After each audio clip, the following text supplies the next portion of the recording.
দক্ষিণ চব্বিশ পরগনা রায়দিঘিদের 15 বছর ধরে শিকলবন্দি যুবক, চিকিৎসার অভাবে শিকলবন্দি যুবক।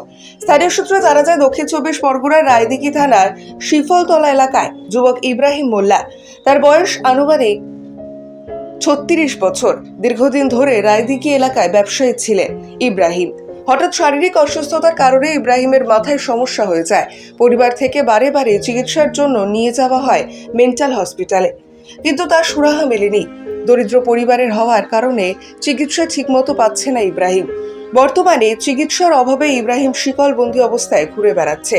প্রায় 15 বছর ধরে তার এই অবস্থা দেখে স্থানীয় বাসিন্দারা সরকারি সাহায্যের আশ্বাস জানান।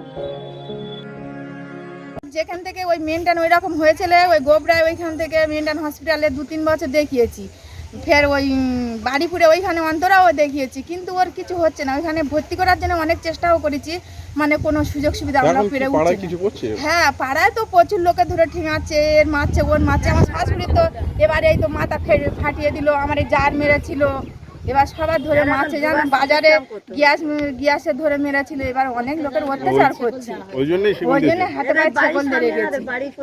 ওই জন্য বলছি, ওটা যদি একটু মানে ব্যবস্থা করো, যে ওর কোথাও যদি ভর্তি করে দিলে ভালো হয়, সেরকম একটু যোগাযোগ করে আমাদের দাও। হ্যাঁ, সরকারি কিছু আমরা সাহায্য করছি, যে কেউ নেই তো, বাবা নেই মানে কেউ নেই, তাহলে দেখার মতন তো কেউ নেই।